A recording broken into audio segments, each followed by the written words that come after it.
Hey guys, so today I want to make a video disproving Christianity. Really? Alright. We'll see what you got. By far, the biggest question that I get from people is asking me to prove to them that there's no God, which is an impossible thing to ask for somebody to do because it's impossible to disprove a negative. What? It's impossible to disprove a negative. Or prove a negative. Really? Wow. Okay. JaclynGlen, you're really getting off to a really poor start. Because that's just a silly argument to begin with. I mean that's a line that the new atheists use a lot, but you don't really see a lot of sophisticated atheists making that argument because they know that it's a silly argument. I mean, of course you could prove a negative. Like, for instance, we could prove that there's no Muslims in the United States Senate. We could prove that there's no living Tyrannosaurus Rexes on the face of the planet. We could prove that there's no Santa Claus. We could prove that there's no North Pole. So we could prove that there's no man that lives on the moon and the moon's not made out of cheese. We could prove all of that things. Like, so to say that you can't prove a negative, that's just a silly argument. So already you're starting off on a bad foot. Just like you haven't even started your video yet, and you're already starting off horribly. But I would like to say, if it is the case that you can't prove a negative, that you cannot prove that God does not exist, then you really should not be an atheist. Just saying. I mean, because an atheist is someone who claims that there is no God. And if you're going to make the claim that you can't prove that there's no God, then, I mean, what are you? Why are you an atheist? I mean, you should be something more modest, like an agnostic or something, not a naturalist. Because, I mean, like any lawyer will tell you, the absence of evidence is not evidence of absence. So, yeah. Anyways, so let's just see what else you have to say. What I feel like I can do is I have a mountain of evidence against the Christian version of God and Christianity, and that's what I'm going to try to present to you in this video. I'm going to do it in the nicest way that I possibly can without being condescending or anything like that, because I feel like this is something that I want more people to be able to see. I feel like people who are Christian should be able to watch this video with an open mind and process what I'm saying without automatically shutting off the video.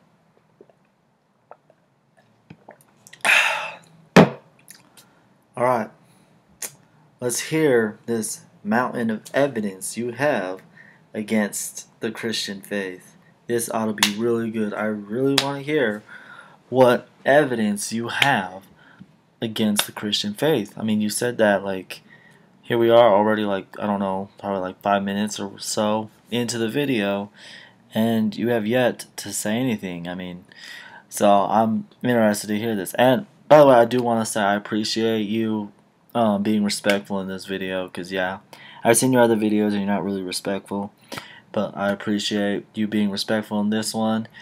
And in this response, I'm gonna do my best to show you the same kind of respect back. Yeah, so how about we get started, shall we?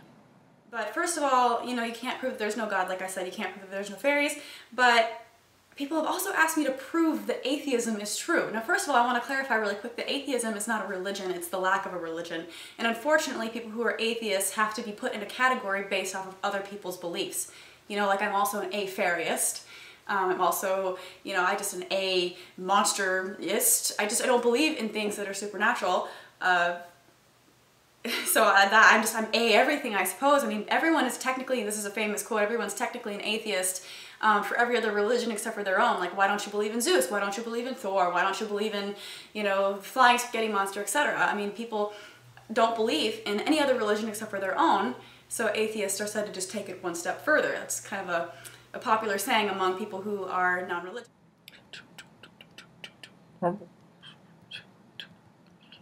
Oh, hey, what's up?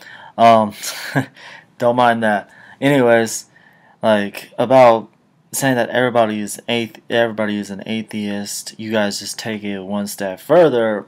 Yeah, I heard that stuff before already. Um, and yeah, first off, let me just read you the dictionary definition of what atheism means, because apparently the new atheists don't know what atheism means. So, here's a definition: disbelief in or denial of the existence of God. 2. The doctrine that there is no God, or godlessness, immorality. So, I mean, and just so you know, this is the American Heritage Dictionary. It's not a Christian dictionary, so don't try to accuse me of having a biased dictionary. I mean, I know that sounds absurd, but you'd be surprised. I've been accused of worse things than that from atheists. Anyways, no, okay, so atheism is the doctrine or the belief that there is no God, or the disbelief that or the disbelief in God. So, by that definition, by the original definition of atheist, I am not an atheist. Christians are not atheists. Like, no religious person is an atheist. This is a line that the new atheists like Bertrand Russell and Richard Dawkins and Christopher Hitchens, Sam Harris, and just all of them try and redefine the word to fit their own ideology or their own agenda, pretty much. So yeah, by that definition, but I am not an atheist. So, but that's all I have to say about that. Oh, and then also you again said that you cannot disprove God. Well then, why are you an atheist? If you cannot disprove God, you just admitted that you cannot disprove God. Then why are you an atheist?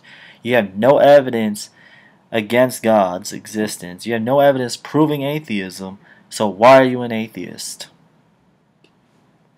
One thing I do want to point out, it's not so much a contradiction, it's just something in the Bible that's just bizarre. There are different points in there where it references a flat earth. They say that the earth is flat, and they also make references to the earth being the center of the universe, where other planets would revolve around the earth. And we obviously know that that's not true.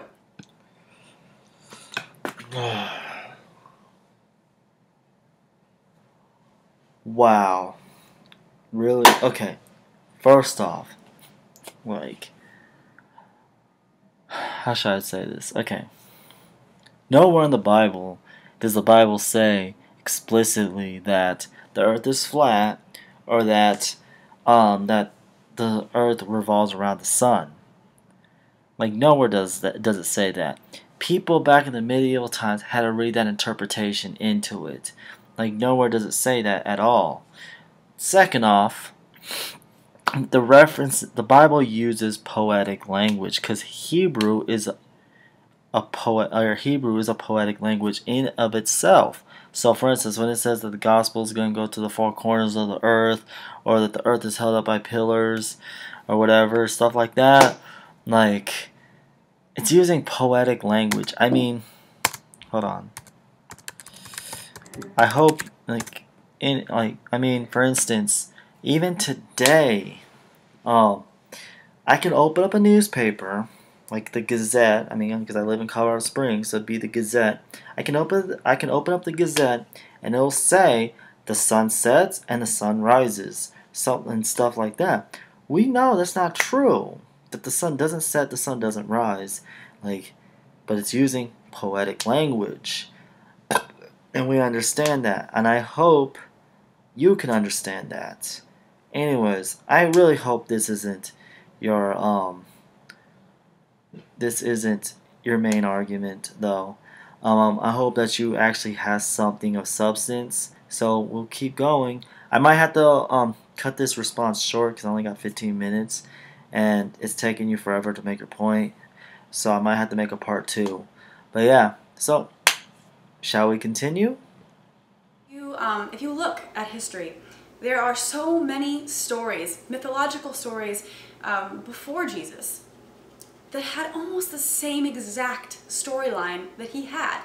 There's stories of several different gods that were born of a virgin, that were human yet divine. Their father was even a carpenter, but their real father was God. They were brought gold, frankincense, and myrrh by wise men on their birthday, December 25th, which is the winter solstice. They all had that in common. They were the Savior, the Messiah, the way, the truth, the light. They brought salvation to people.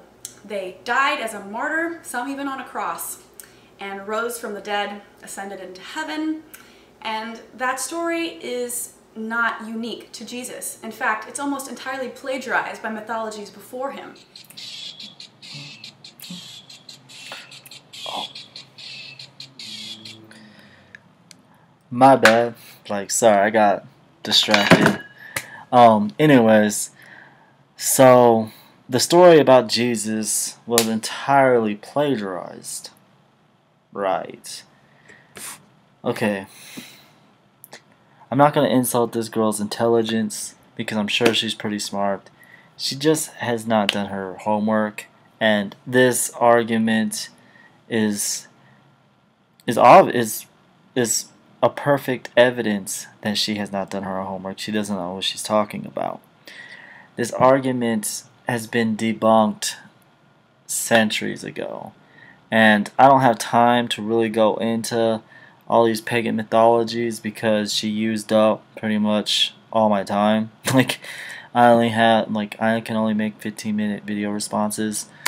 So, but I will post some links in the description box for you guys to check out from people who are more well educated on this topic, who actually have done their research and done their homework and know what they're talking about. And this is an argument that you will not see on the academic level. You only see it on the internet. That's it. You won't see it on the academic level because it's not a serious argument that's taken anymore, because the pagan myths are not parallels to Jesus. The stuff that she said, she had to insert, she had to make up pretty much. Like, if you noticed, she did not cite any primary sources to back up anything she said. She just said this as if it was ipso facto, like, and you were supposed to just accept it pretty much. And no, like, that's not how academia works. If you make a claim, you back it up. You cite a primary source. I challenge you, JaclynGlen, to cite a primary source. You will not be able to, because there are no primary sources to back this up.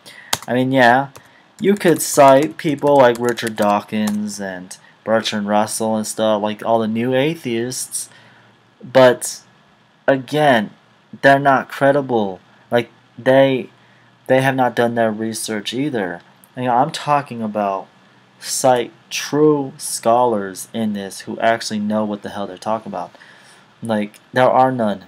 Even like the most ardent atheistic scholars who actually have studied Greek mythology and studied the history of the Christian church and everything, and studied Jesus and everything, will tell you that the two could not be further apart. I mean, some of the differences, the Greek stories were based around their seasons. The dying and the rising were based around their seasons. Jesus was not. There's plenty of different stories, but yeah, I really don't have that much time to go into it, but yeah, I'll be posting the links for you guys to check out in the description box below, because they actually go into more detail than I can right now. Yeah, so I'm kind of disappointed. I thought this was gonna be something worth watching. I was thinking that she was gonna actually present something substantial, but obviously she didn't. She just, I don't know, she just likes to hear herself talk, I guess. But JaclynGlen, I would like to debate you. I really would, if you're up for it. I would like to have an online Google Hangout live debate with you. If you want, hit me up and we could set it up. I can do any time pretty much. Alright. Have a good day. God bless. And deuces. Oh, don't forget to subscribe to me. Everybody that watches this video. Alright. Bye. Riding with my top down, listening to this Jesus.